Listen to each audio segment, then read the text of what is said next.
Good morning. Today is Monday, January 17th. Welcome. This is good. There's a lot of people here for Monday. Monday is usually lower, when we have it on Monday, usually lower in attendance than Sunday for obvious reasons, but that's very encouraging. Let's just jump right in and set our intention and motivation by saying the four immeasurables prayer. May all beings have happiness and the causes of happiness. May all beings be free from suffering and the causes of suffering. May all beings not be separated from the happiness that has never known suffering. May they rest in equanimity, free from attachment, anger, and aversion. So this week, Victoria is going to take us into the 37 practices of the Bodhisattva, continuing our discussion about that.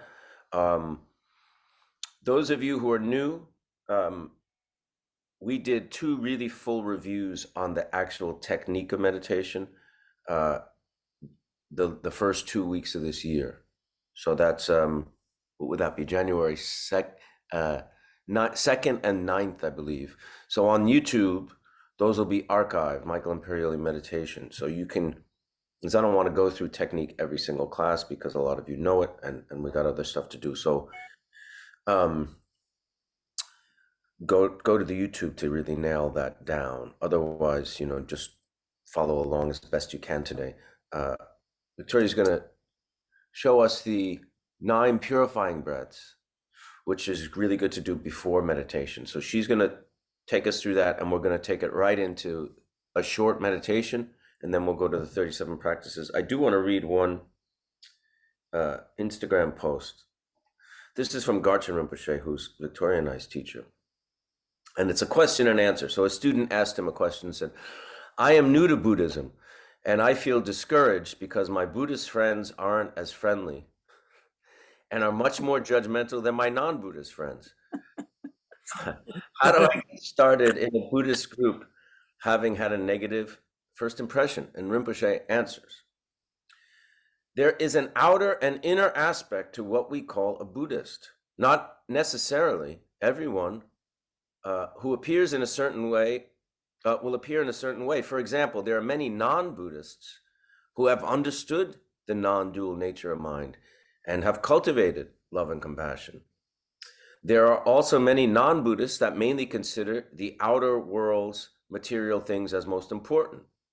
What really makes someone a Buddhist is the magnitude of one's love and compassion. That is something that does not just develop momentarily, but one brings that continuum from previous lives. There are some Buddhists who possess great love, and also many non-Buddhists who bring that from previous lives and who possess great love. Only when immeasurable love has arisen in the mind, then one actually understands the true Buddhist view. In this experience, you should recognize the preciousness of love and compassion, and that the mind is most important. So it is not that someone enters Buddhism, then one is a Buddhist, and immediately one is like a Buddha. It is also not like that. It is not like that. It also depends on the imprints that one brings from previous lives. And even if we enter Buddhism, it takes some time to develop immeasurable love. We all have afflictive emotions. That is why we are here to purify them. We don't start out on the Buddhist path as perfect Buddhists like Buddha. So everyone brings different propensities with them. If you want to practice and embark on the Buddhist path, we must understand the preciousness of love and compassion. Through that, you will understand the nature of the mind. And in this way, you will really understand the Buddhist view. Whether they are Buddhists or not, the love in their mind are still the same. It is not some kind of philosophical view or tenet system. That alone is of no benefit. The Buddhist has to understand the preciousness of love. I like that very much. I wanted to share it. With that, Victoria, you will take us through the 9 purifying breaths, and then we'll meditate for 7 minutes. Good morning, everyone. So all 3 rounds of the 9 breaths of purification we do with the Vajra fist. We take the thumb, we bring it to the ring finger, and then we close it. And we hold it for all 3 rounds, for the left, right, and the central channel. We hold the Vajra fist the whole time. There's another point under our elbow that we hold, and we change for the left and the right nostril. So what is important is not on which side you start. What is important is when you breathe out, that you connect that channel to the emotion which you are exhaling. When you inhale, you bring everything down to your navel. You hold your breath at the navel for a moment, and you select the emotion, the attachment, the affliction that you're breathing out. So through the wide channel, we are breathing out anger, hatred, aversion, and even irritation. You can do it as a general thing, or you can pick out a specific target to breathe it out. You say, I want to be rid of hating this person, and you breathe it out. Or you just do it as a general breathing out of that afflictive emotion. With the right channel, we breathe out attachment. We breathe out addiction. We breathe out wanting and craving. That's what we breathe out through the red channel. Through the blue channel, our central channel, which does not end at our nostrils, but actually goes all the way to the crown, and goes basically through our entire body and connects to the rest of the world.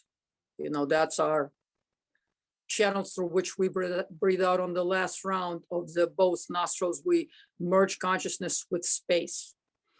Through that channel, we breathe out the unvirtue, the affliction of ignorance, of selfishness, of self-clinging mind, and dualistic mind, because that self-clinging and the dualism are the 2 innate ignorances which stand from us going from darkness to light of Buddhahood, because, it's not like our awareness is separated, our ordinary mind, the dark mind, that's plagued with afflictive emotions and self-grasping.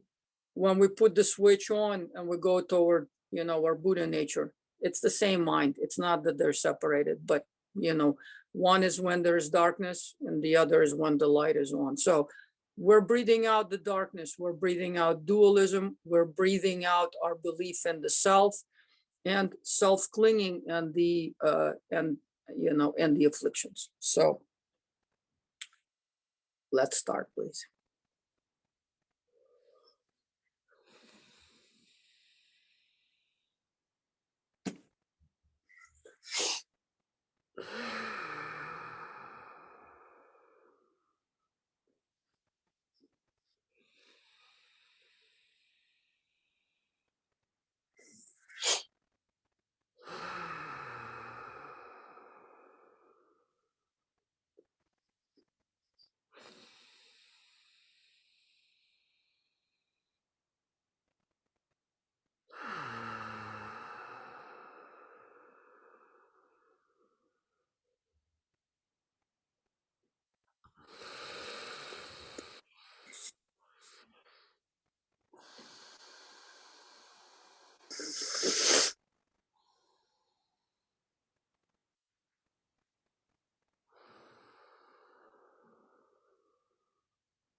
And on the last breath, we are merging consciousness with space. We are resting in that. Our body dissolves into emptiness. We stay with that and we go right into our meditation.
Stay with the practice even as I talk. Just um, remember what you're trying to do here is recognize, be aware of the thought.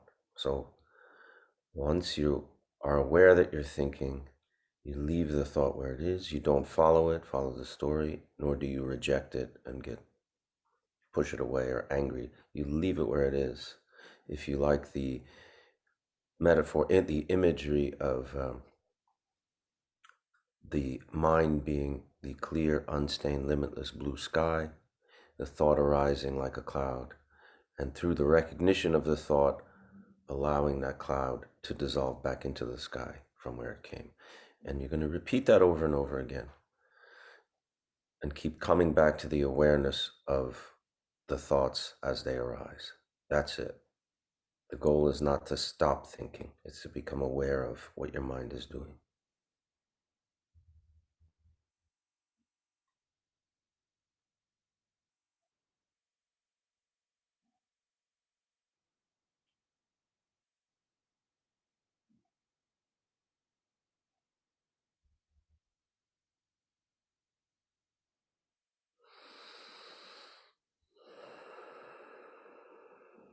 And if you are using that sky image, when you do connect to that image, settle into that peace, clarity, calm.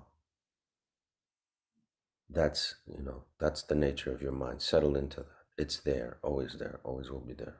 You just have to clear away the obscurations and obstacles from it.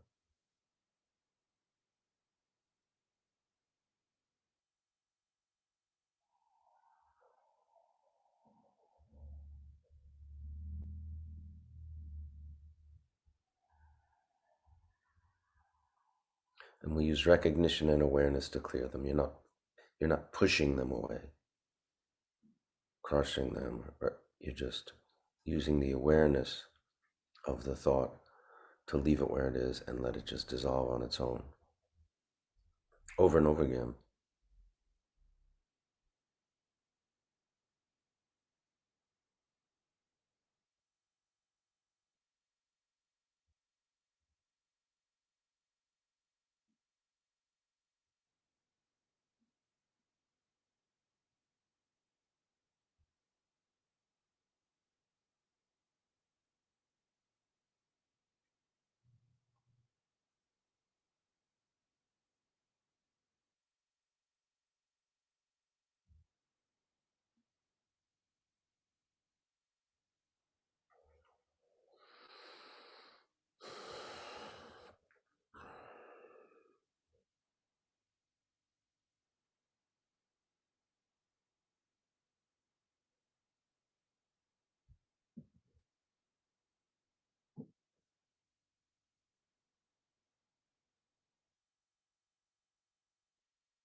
You can always also use the back to the breath technique, which is once you become aware that you're thinking, you almost say to yourself or say in your mind, back to the breath, and focus again on the breathing through the nostrils, where the nose and upper lip meet there, and just focus your attention there.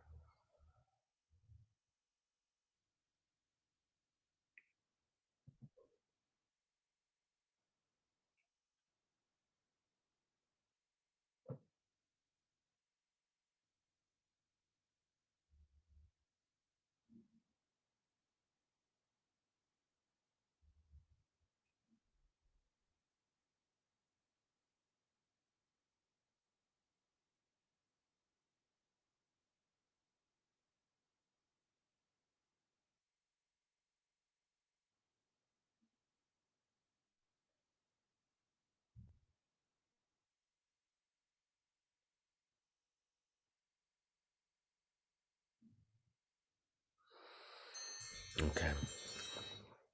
I'm keeping it brief this week because we have a bit to cover and Victoria's leaving a little early. That little tiny bit of technique that I brought up today during the meditation, those of you who've been doing this a while, and even those of you who are new, if you can start to bring that kind of awareness into life, I mean, off the cushion, whenever, when you're dealing with your family, when you're at work, when you're walking down the street. You know, if you start to practice that way, looking at what your mind is doing in situations, a lot can happen. You may really surprise yourself. So this kind of awareness that we're cultivating here is not really meant just for the cushion. It's actually much more meant for life and interacting with others in the world. With that, let's, Victoria, please take us through the 37 practices this week. Good morning, everyone. So today I would like to cover stanzas 21 through 24. And before that, I would like to speak to the view, because in Buddhism, the methods, the skillful means, the things we do are meaningless when they're not really taking place within the space of the view. And so the view is presented in Buddhism, you know, there's three kinds of view, you know, the view that looks at phenomena, looks at things, the view that looks at the nature of phenomena. So for example, you know, ordinary objects, and then, you know, scientific kind of information on structural level, cosmically, or, you know, particle physics, you know. And then there is the third kind of the view, and that's where mind that perceives objects is looking at itself. When we are examining awareness directly, mind holding mind, that's what we do in meditation. And really, when we talk about Buddhist practice, meditation practice specifically, because there's a whole part of Buddhism that talks about the world, that talks about phenomena. That's the Abhidharma Kosha, you know, that's one portion, you know, where we discuss those kinds of things. But when we speak about meditation, we are talking about mind, awareness, looking at awareness. That's what we do in meditation. That was the guidance that Michael was giving, you know, regarding thoughts. So with these next four stanzas, really what I'd like to do is talk a little bit, before we read them, to talk a little bit about the view. So to speak about Buddhism is to speak about two truths, you know. That is a very integral part of Buddhist teaching. It is two ways of accessing reality. Truth that speaks to it's the ultimate truth and the relative truth. Truth that speaks to the ultimate way in which things abide, and the relative conventional truth, which speaks to the nature of how temporary constructs of this world appear to us. These two truths are always to be understood as a union, because there's nothing outside of ultimate reality. There's only one reality. There are only two ways of looking at it, perceiving it. And it's not that anything can arise even for a moment without its ultimate ground. Reality is reality. That what is called the ultimate truth. It's not between, that truth cannot really be perceived as this dualistic mind of subject and object. Reality is non-conceptual, singular, trans-conceptual ground of being. We know that the truth of relative reality is how things appear to us. That is the conventional level. We know that things arise in dependence on other things, but that's what we talk interdependence. They arise for a moment, they arise, and eventually they cease. When we meet things in the world, you know, first, you know, we've talked about 8 consciousnesses. First, there's perception. So I see something, you know, I see a man, and, you know, my sensory experience, visual sensory consciousness takes hold of that. Even though I know that really, you know, my seeing the man or seeing the flower is happening at the back of my eye, in my optical nerve somewhere, you know, but that's kind of the first level, you know, sensory perception. Then mental consciousness, consciousness number 6, which labels it and says, this is a man. You know, then further distinctions, a middle-aged man. And then consciousness number 7, the consciousness, you know, which is, we call the self and the afflictive emotions, that package. We say, that man, he's an ugly man. I hate that man, you know? So we have added all of these things to the bare perceptual information, you know? So the reason why we call this relative reality is because we never stay with just merely sense perception. We label it, and then we add all these other ingredients. We transpose these other ingredients that really come intrinsically from ourselves. You know, when we call somebody an enemy, that's not perception. That's our mind and our mental afflictions, putting that on, you know, on that sensuous perception. That's how, you know, that's why we call it relative reality, conventional level. You know, we agree on these labels. You know, we say man, middle-aged man, you know, white man, this man, that man. Those are conventions. You know, none of these things are really inherent to the man. I mean, we agree, you know, I mean, we have sense perception, and then all the other labels and emotions are superimposed onto that. Like when we see a flower, we say this flower is beautiful or ugly. It is not an intrinsic quality of the flower. The beautiful or ugly is our attachment or aversion. That is added on to perception. So that's why we call it conventional reality.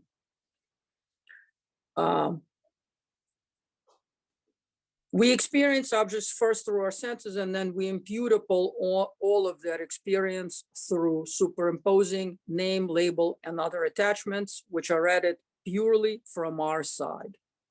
But on an ultimate level, the nature of these things and this world,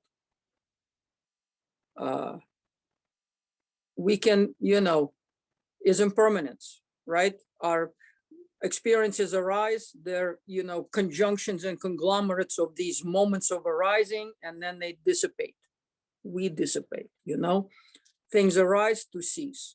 So knowing this, we can decisively cut through attachment, and we can decisively strike at our afflictions. First of all, we know that our afflictions are our inner, you know, reality. We impose it on things outside. And we also know that they're just mental states. They arise and they cease. And if we take a breath and if we take a moment, we can capture them and not bring them outside. And we don't have to act on them all the time. You know, we don't have to react to things because we carry this extra stuff inside ourselves. You know, we can enjoy things, but knowing the ephemeral nature of appearance and the superimposed labeling that we add to that appearance, the compound nature, we don't get bogged down in the mire of attachment and rejection. You know, point being is, if you want a more beautiful world, create it. Don't add ugly things to it. Be more an artist and less of a victim, and pretend like we're not a part of this formula of creating ugly things, you know? So I invite you to really think about it and, you know, try to really act on that knowing. I bring this, the discussion of the two truths, because that's how reality occurs, you know?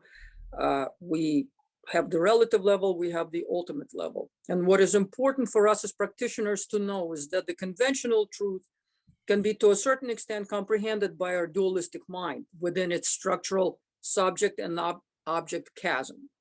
That mind cuts our perceptual reality like a scissor into two-sided formula, subject and object, knower and what is known.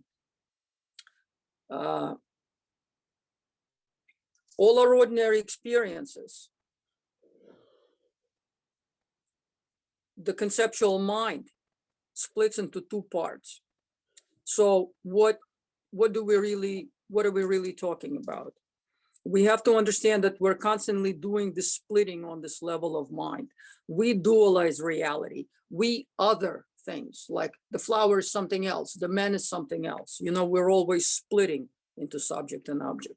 The splitting is why we refer to conventional reality, the relative level of reality, as appearance, because obviously reality is a singular, non-splittable state of being. It's not like a bubble and we're floating outside of it with a notebook and a telescope or some other magical glasses in our lab coat, you know? So our conceptual mind is okay dealing with relative world. We need it to operate through samsara. We need to know how to get the toilet paper and do whatever we need to do, you know? It's a necessary tool, but remember, it's a tool. It doesn't really see, it doesn't have direct perception of reality. What it deals with are these momentary arisings of these conceptual elaborations and sensory inputs.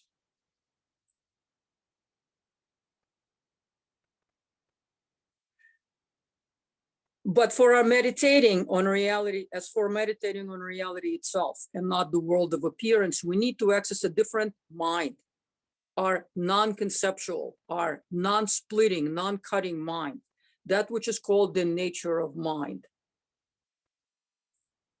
And it is characterized as emptiness, luminosity. Luminosity always means cognizance, you know, the knower that who knows that he knows, you know. Often we refer to it as an I. That is really like our cognizant nature. That is the space within which thoughts and the eight minds operate. That's why they're able to appear, arise, and disappear. And that cognizance is what connects one momentary event to the next. You know, that cognizance is your mind in your mother's womb at the age of 1, at the age of 30, and your mind at the age of dying. You know, that mind, the nature of mind, you know, is that space within which all appearances, all experiences take place. That's what we need to connect to in meditation. That's why I bring it up. That's why it is so important. Our cognizant luminous nature is another word for Buddha nature. It doesn't arise and it doesn't cease. When we meditate, this is what we connect to, you know. It is not our survivalist, dualistic mind, you know, which helps us through samsara with our daily things. When we meditate, we bring this non-dual awareness. Please think on this. This is very important. Please think on dual awareness and non-dual awareness, which is just the nature of mind, non-dual awareness. And please establish through meditation decisively that dualistic mind is always grounded in the non-dual awareness. The metaphor for that being that the clouds can only arise in the space of the sky. Please know this point very well. This is meditation. No sky, no clouds arising and ceasing. So carry this always with you. And when you get into a very difficult space, into a very tight, hot space with afflictive emotion, step out of it and remember your non-dual mind. Look at that bubble, look at that experience, because it's just an arising.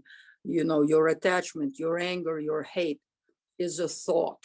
You can step out of it and you can create a compassionate reality. You don't have to act on afflictive emotions.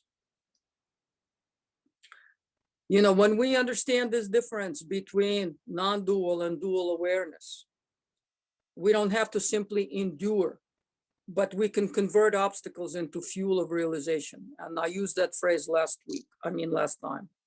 And we can enjoy things without attachment or aversion. And instead of bondage, we can realize freedom in the awareness of the nature of reality. Teachers always emphasize it is not phenomena that bind us. It is our attachment that binds us, you know. But if we understand how things arise and cease, we don't need to have this aversion and, you know, and attachment. It is emptiness that allows us to convert and transform things, as they're never static. We're always becoming.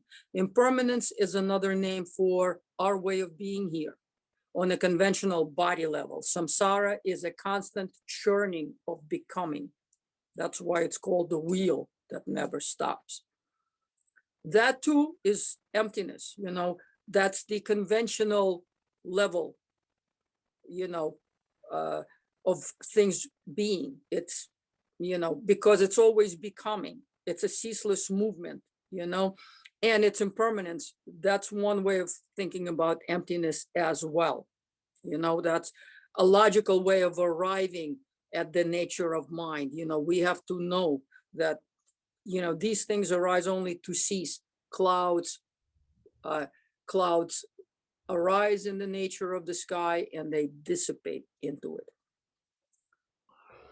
Just because we are on the sofa serving the net doesn't mean that we're not hurling through space at an insane speed, with galaxies in the universe always expanding and contracting and big banging, while our physical vessels are expiring. So when we really live with that understanding, we can create a compassionate universe. We don't have to say, yes, I'm right to hate that man. Yes, I'm right to dislike these and these people.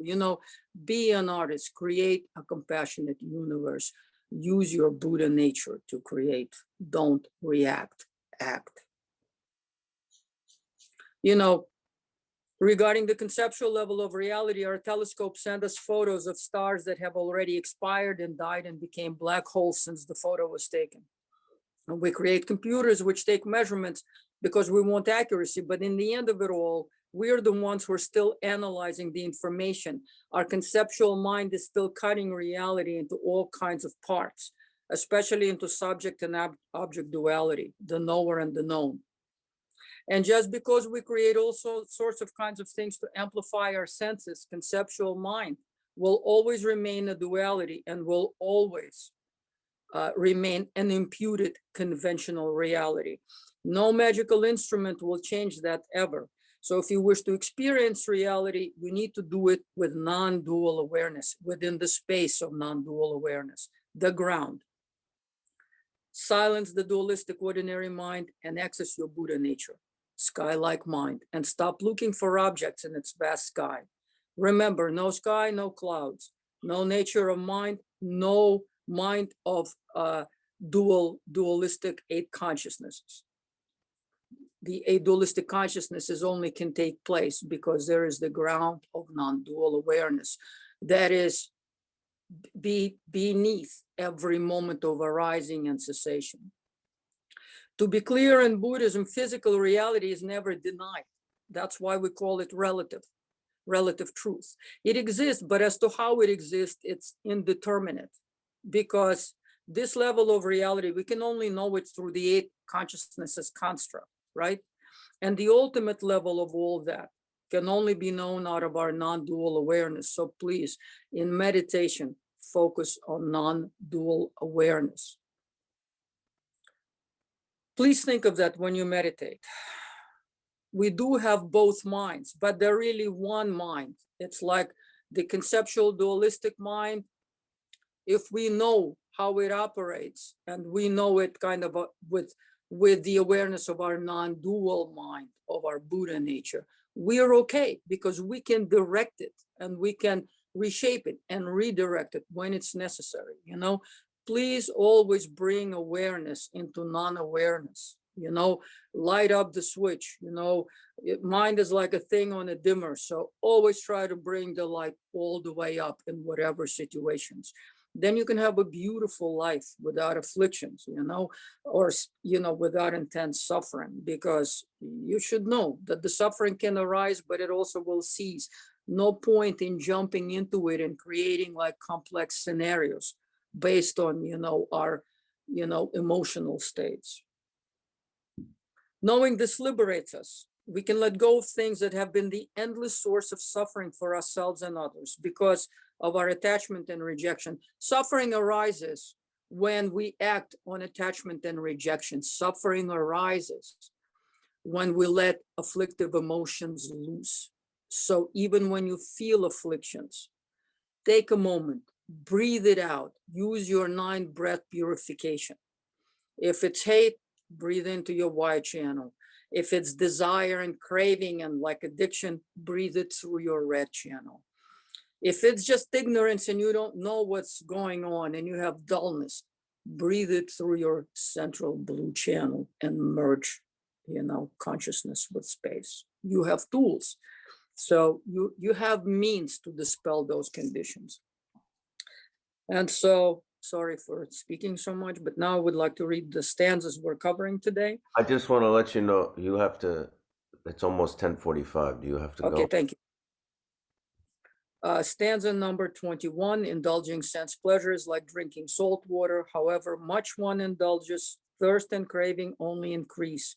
Immediately abandoning whatever things give rise to clinging and attachment is the Bodhisattva's practice.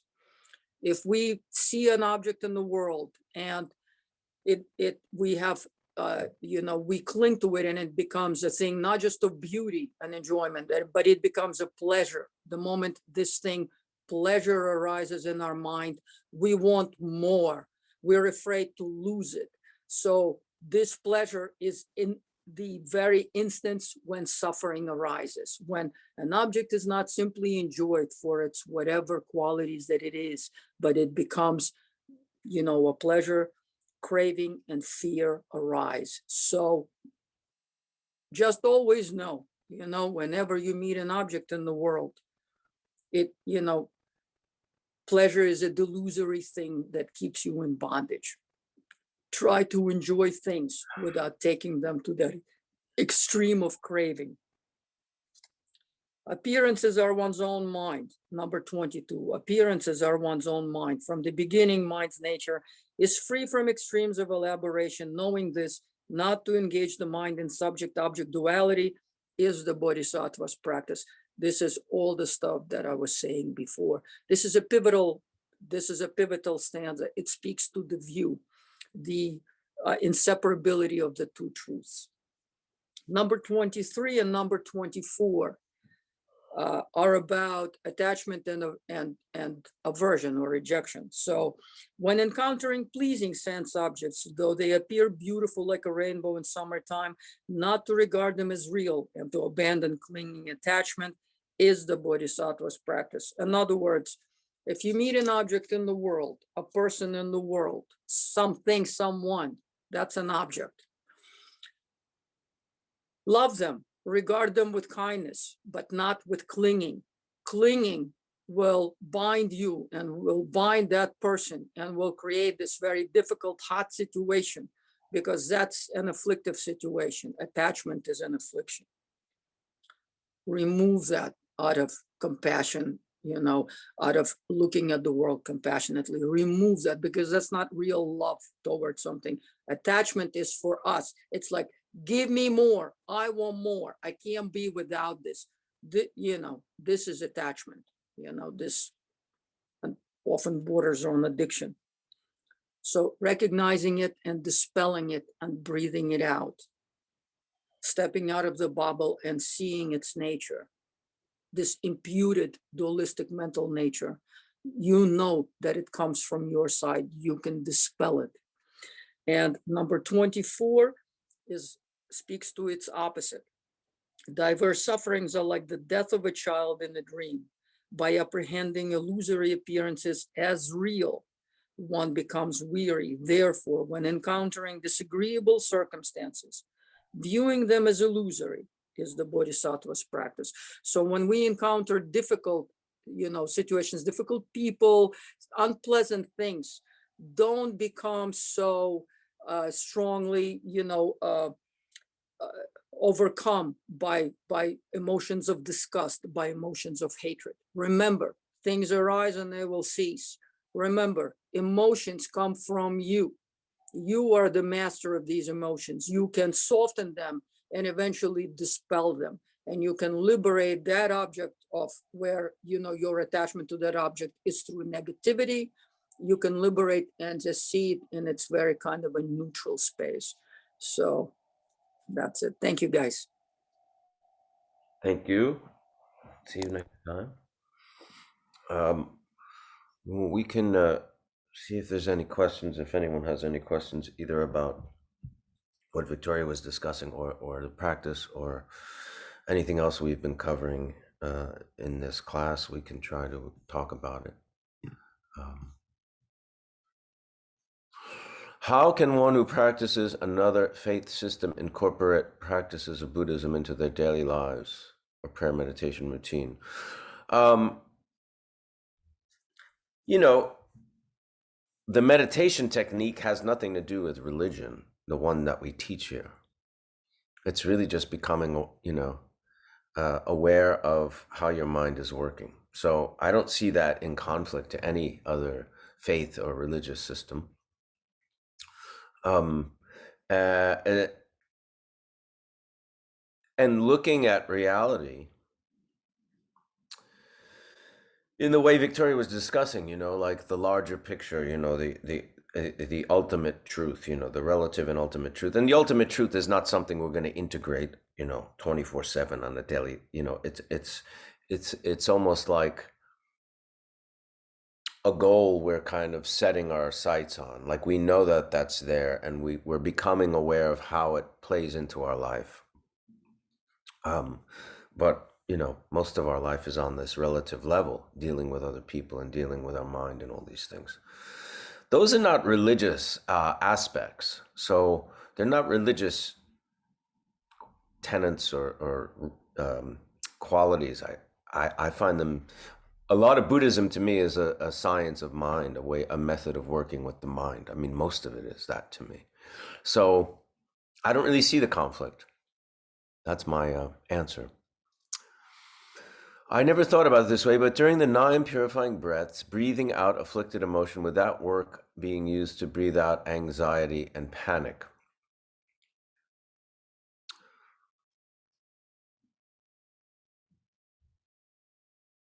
Probably. I mean,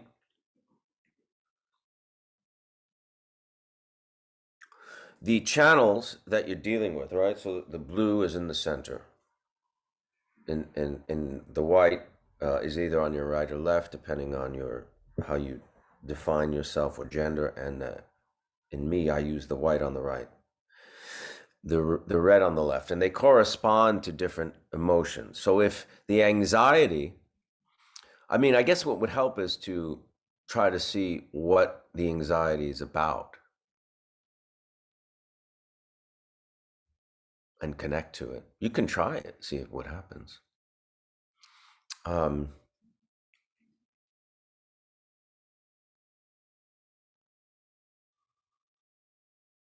I also think applying the technique of that we use in meditation, like the sky and the clouds and becoming aware of thoughts, because anxiety and panic often is like this big thought that occupies our mind that we can't let go of, that we're trapped in. And if you think about meditation, because we focus so much on the breath in meditation, it's like you're giving air to these thoughts and emotions. You're giving air, which is, you're giving space, you're giving room. So we're not trapped. So it's not like we're in this closed little space with this emotion and thought that we can't get rid of. You're kind of giving space. The mind can look at it and see different angles and approaches to dealing with it.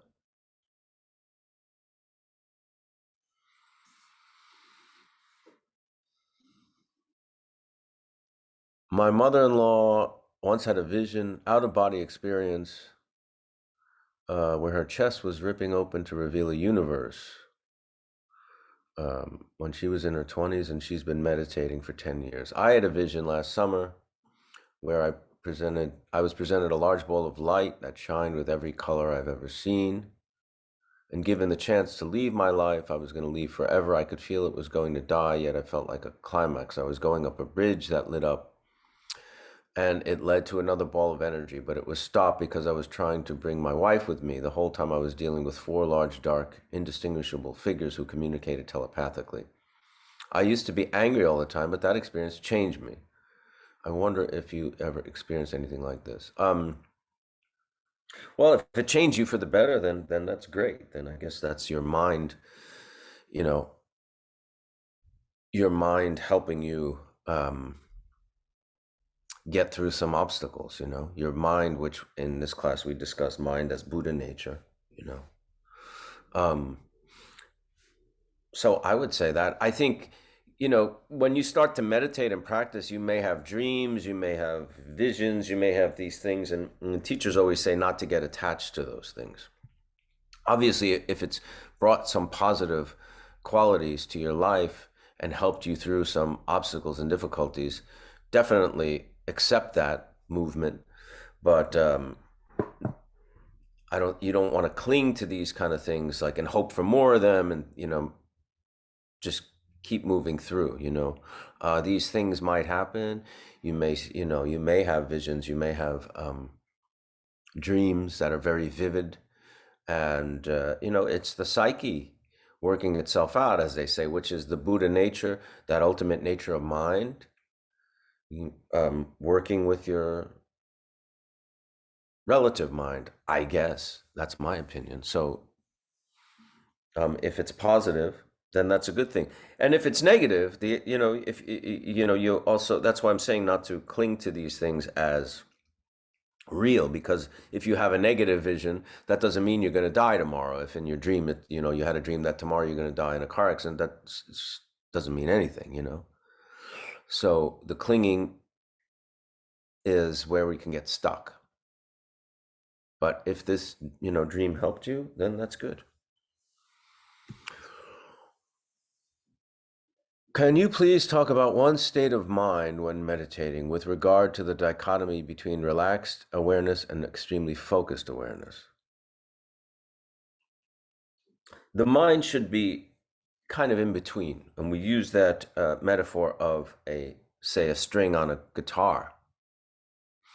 It's the same metaphor we use for the body, right? So you want the body to be, like when we work on this pose in meditation, it's my back is straight, but I'm not like rigid at attention. I'm not uncomfortable. My neck is erect, but it's not stiff.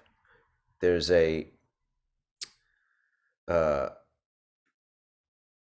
when a guitar string is too tight, it won't make a sound. When it's too loose, it won't make a sound. When it has just the right amount of tension, it can make a beautiful sound. The same thing with the body here, and the same thing with the mind. So your mind is relaxed, but it's open and it's aware. It's not like this laser, intense kind of concentration that's, like taking all your energy into this moment. It's you're aware, but you're spacious. So it's in between, really. Relaxed, and it's definitely focused, but it's not this extremely focused. It's a spacious focusedness. I mean, these are just words to describe a mental state, but use that image of the guitar string, or I think that's helpful. It's a full moon tonight, and I've noticed on these days when meditating in a group or even in person, it feels like a powerful experience. Is there some connection between meditation and the moon? Probably. I don't really know. I can't really answer that. I don't know much about those things. But I mean, even if you believe in the Big Bang, which most of us do, right? That means, so if we were born from the same thing as the moon, which was the Big Bang or something, then I guess the moon is our sibling. So there must be a connection, right? What necklace? This is a mala. You'd use these often to count mantra when you're doing mantra recitations or accumulations. That's it. It's not holy. It's not a holy object. It's not. But that's what it's used for.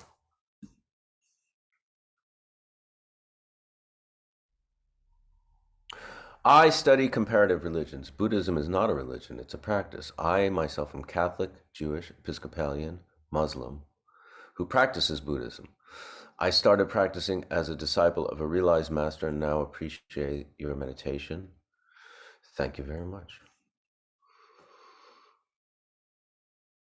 In reference to anxiety, simply stating I'm having a thought as a way, simply stating that I'm having a thought to yourself or out loud as a way to recognize the thought but not give power to let it take over works for me when those thoughts pop up in the middle of the night.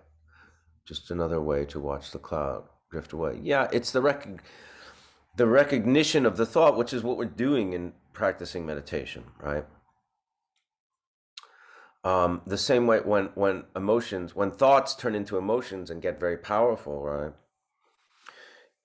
The anxiety or panic can often just feel kind of a nameless or kind of unlabeled, just feeling of panic and anxiety.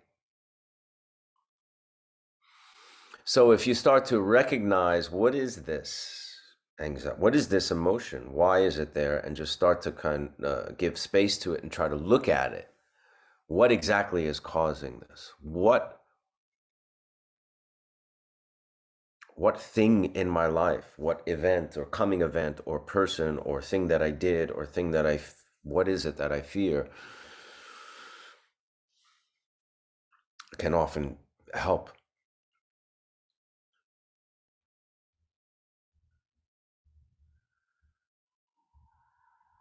If we are to regard tough situations as illusory, how do we then navigate through them? Very good question. We oftentimes cannot disconnect ourselves physically from these situations. Is this concept protective? How do you acknowledge what is happening, find solutions, but do not cling to it? You know, illusory is maybe not the best word,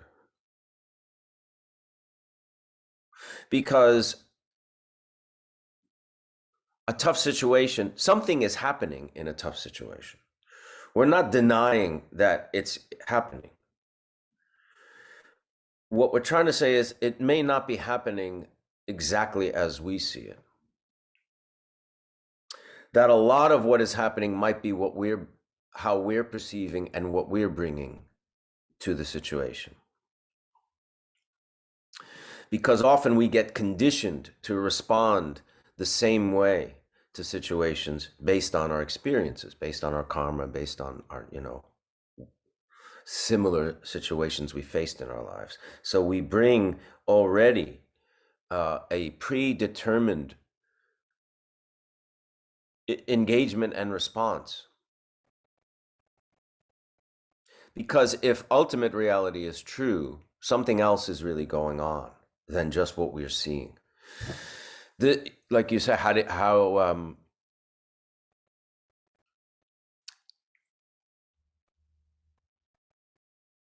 you acknowledge what is happening and not cling to it? Just that way, it's almost examining what is going on in your mind at the time, because we have to engage in situations. It's not like we're saying everything's an illusion or I'm not going to participate in anything. I mean, that can be extremely dangerous, right? This is where the concept of wisdom comes in.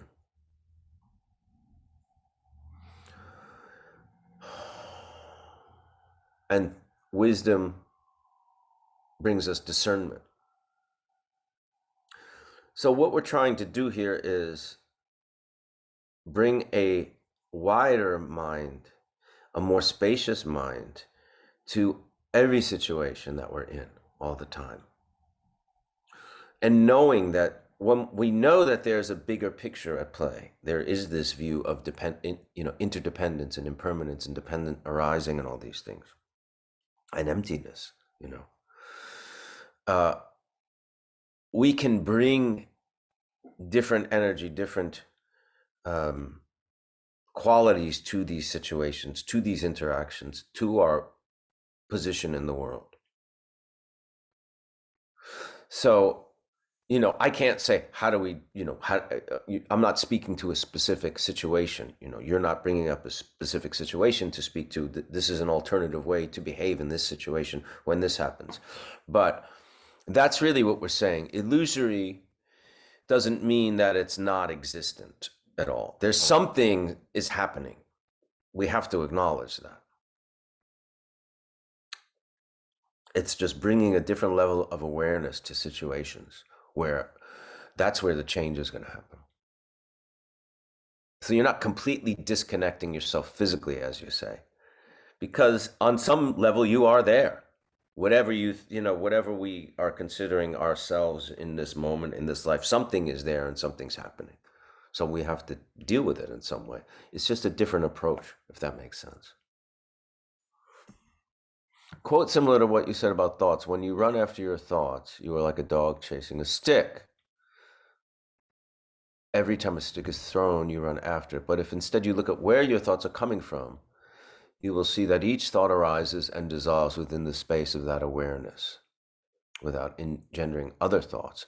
Be like a lion who, rather than chasing the stick, turns to face the thrower.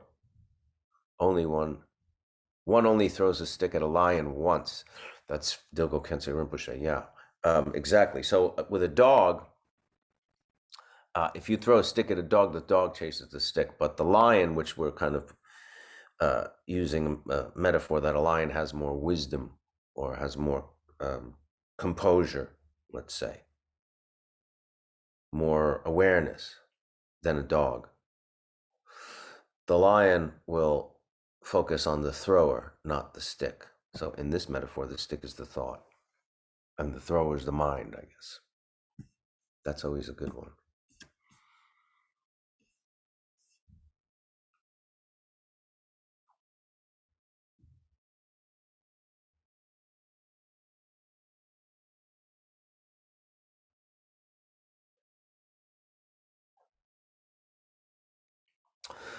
This person refers to a book that both of us have read, where the character in the book imagines pushing a tormentor's face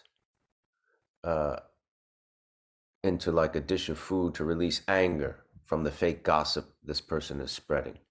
Sometimes I have to release my anger in my own mind that way. It's never followed by guilt or remorse, like when I have an ego outburst when I don't get my way. Is this unhealthy and creating more bad karma for me?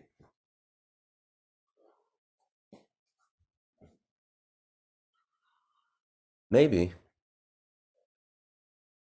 It's certainly not creating good karma, I guess, right? Because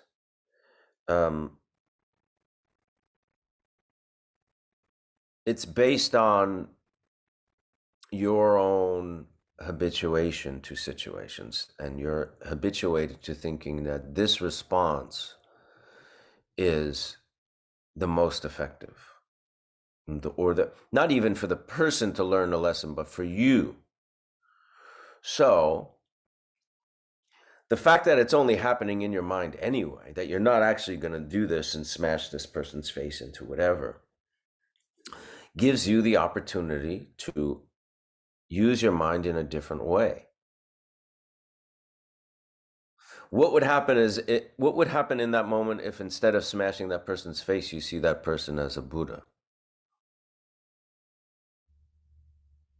You try to see that person's Buddha nature, which indeed that person indeed does have. What happens then? Maybe try it and see. I've been gripped by jealousy lately. While I am getting better at being aware of it and seeing its source, I often spin scenarios in my head. Before I know it, I've created a terrible story in my head and it becomes very painful. When I acknowledge the feeling and the source, what is a good way to stop the stories from spinning out of control? Well, the first part of your question, I've been gripped by jealousy. I spin scenarios in my head, and before I know it, I've created a terrible story in my head. It becomes very painful. That's basically why we come to meditation, because our mind has been doing this, for eternity. That's why we've come to this practice, because we've realized that we want to move beyond that. It's hard to address it without knowing kind of specifics, for me at least, because of my limited abilities to explain this. But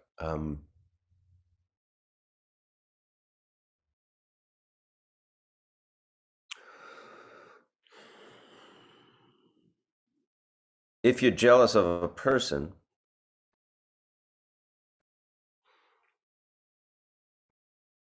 you can just in the moment just wish for that, make aspirations like the four immeasurables for that person's happiness, for that person's enlightenment. And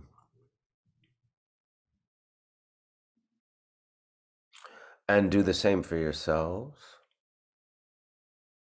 You know, there's that funny sentence, WWJD. What would Jesus do? You know, you see that on bumper stickers sometimes. You can you can say something like that. What would Buddha do? What would Jesus do? You know, um, when you're possessed by jealousy and really start to examine, well, what am I jealous about? Does that person have more money than me? You know, so I mean, if you really start to examine what's going on, it'll probably break down on its own. You know, if you're examining these things from any kind of Dharma perspective, if you're talking about like the ultimate truth and relative truths, you're thinking about Buddha nature, you're thinking about mind, um, these things often kind of dissolve once you give them space and once you really try to see it for what it is, you know, which is based on your negative emotions, like jealousy, which is a negative emotion. It's not really based on what the person is doing or what the other person has or what the situation is. The fact that you're even asking this question is very good, right? That means you've realized that these negative emotions need to be worked with, that they create pain for you, like you say. You create a terrible story and it becomes painful. You suffer because of it. That's why we're here. You know, we're here because we've suffered under these negative emotions, and we realize there's another way. We want another way to behave, to engage with the world and with ourselves and with others. So recognition of the negative emotion, leaving it where it is, you know, applying mindfulness to it time and time again brings progress. You know, I mean, if you're jealous of a person, and you know that person has their own suffering and pain, and you know, it's like, someone once said, when you're jealous of someone else or something, you're comparing their externals with your internals, because you're looking at from an internal point of view, right? You're looking at like what you know, your mind and your thoughts and how you see yourself and what you want, and you're just reacting to their externals, what you think they are. So you're just kind of reacting to something that's false, really, not true, an illusion, limited. Okay, let's dedicate the merit of today's class to for the benefit of all beings by saying our closing prayer here. By this merit, may all beings attain the state of enlightenment and conquer the enemies of faults and delusions. May they be liberated from this ocean of samsara and its pounding waves of birth, old age, sickness, and death. Thank you for being here today. Thank you, Nick, as always, for your generosity and kindness and hard work. Thank you, Victoria, and thank you for being here. We'll see you next week.